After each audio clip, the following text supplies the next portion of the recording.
So those are the three aspects, or the three elements of home defense: a defensible space, a fire-hardened house, and a dynamic response system. The other thing I was going to talk about today, and this is really a separate chunk of this video that Gene is doing. In the wake of fires over the last 5 years in Lake County, a lot of people have begun seeing that the amount of burnable material is far too great, either for individual landowners to take care of or to expect CAL FIRE to take care of in the off season. And so we've seen the need to go back to incorporating into rural life the practice of defensible space burning, putting good fire on the land. So there's a very interesting group called the Good Fire Alliance that has all sorts of things under it, from the Nature Conservancy to Audubon Canyon Ranch to various prescribed burning associations, and everybody's interested in bringing good fire back to the land, which you probably know has been excluded for the last 100 years, in part thanks to the Smokey the Bear idea, the campaign that you have to put all fires out by 10 a.m. So that for a century, the beneficial aspects of fires, burning all the litter and the fuel, has been suppressed. And now we end up with this gigantic amount of material to burn. So Lake County, in response to this, is following along with other North Bay counties, including Napa, Sonoma, Mendocino, Humboldt, Trinity, Del Norte, to develop a prescribed burning association, a PBA. We have it on the books. It's being headed up by Mike Jones, who teaches at the University of California at Davis. And it's got quite a few interested parties. We were supposed to have our first prescribed burn on March 20th, but it was postponed because there had been a snowstorm the week before, which dampened all the fuel. And as you can imagine, there's a very narrow window between when fuel is too wet to burn and so dry that it would burn catastrophically. And basically that window is late March and early April, and maybe into May if a PBA could get official permission to have a burn. So our first PBA burn has been put off till the winter, but we're having a meeting that Gene and I will be involved in on June 11th over in Clear Lake Oaks, where all the principals will get together and talk about plans for the next year. I've been talking it up in Cobb, and I have lots of young men and women interested in becoming citizen burners. They want to give back. They want to carry on the tradition. The basic tools are to have a helmet, which cost me $62 through firecash.com in Colorado. A Nomex shirt. This is a $150 shirt. And I decided not to get the $150 pants, but I went to Kelseyville and I got Wrangler jeans that are 100% cotton. You do not want polyester, which through radiant heat will melt your skin and you'll be in serious trouble. These are also double cloth from here down to the knees, or down to the thighs, so I could stand next to a fire and I have a double layer of protection. Then you want gloves, and I put my gloves down. Oh yeah, I couldn't find both from one pair. They're somewhere at home. You want leather gloves. I discovered on my first big prescribed burn a year ago that even grass, when it's going up, is really hot, and you want to have gloves. Also, I have a neck protector that I left in the car. It attaches by Velcro to here. I got trapped between a barbed wire fence on the right and fire 8 feet away, and I couldn't believe how hot the radiant heat was coming off the grass. Other people were standing there with their shrouds, and I was going like this to try to keep my neck from burning. And then, of course, you absolutely need leather boots. And I was looking for a long time for leather boots.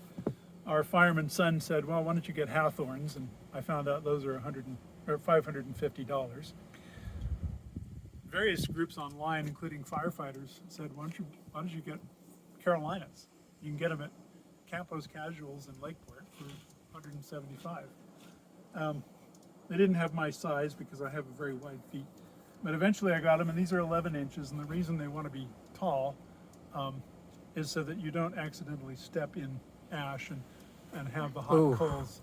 In fact, that happened to a young woman I knew in grad school who had been a summer firefighter.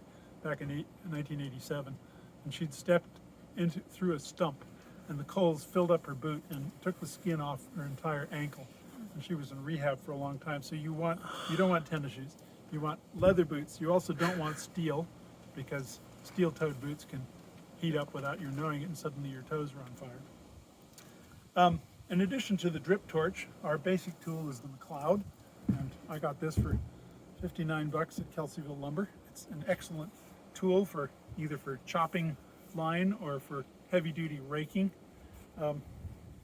Or somebody asked when I was looking for a handle for one of these at a hardware store in Berkeley, he said, "What do you use that for?" And I said, "It's really good for social distancing." So everybody on the fire line has one of these, and it's really fun to participate in a prescribed burn. And I want to, emphasize how important it is for Cobb people to join the Lake County Prescribed Burn Association. The first burn I went to in Sonoma County, there were 70 burners, of whom 30 were women, almost all of whom had master's degrees in something to do with environmental science. So I had so many fascinating conversations during the day about all sorts of things. You're not just there to burn, you're there to have fun, to learn things, and to be part of a community. And so if we can get the PBA going next winter, we're probably thinking of having 6 burns from December through May. It's not going to be onerous. It's not like if you join, you have to go to all of them. You'll get an email saying, "We're going to do this exciting burn. Are you in or not?" And if we get enough people to show up, we do it. Basically, you have to have enough people to do, they have igniters and holders, and the igniters are the ones who go around and start the fire. The more interesting thing to me is being a holder, because you learn how to cut line and make breaks and do things to hold the fire. So I would strongly urge all of us in the Bottle Rock corridor to talk up the PBA. There may be kids who didn't grow up with it, who might think this is a really cool thing to do. Maybe they're not doing a sport that season. You basically have to learn, and I'm teaching some kids down Bottle Rock about this. You have to learn the LCES, Lookout, Communication, Escape Routes, and Safety Zones. And they've got it all memorized now. And I taught them that the safety zones, the safest zone is in a lake or an ocean, but that's not a very useful place to be. Another safety zone would be a parking lot. There were 150 people in Paradise who survived in I think a Walmart parking lot, wasn't it? Yes. A mown field or an irrigated playground, soccer field, or the black. Go into something that's already burned. And during this burn, on numerous occasions, we simply stepped over the advancing fire line into the already blackened grass, and you're perfectly safe there. It's already burned. So kids would learn a lot.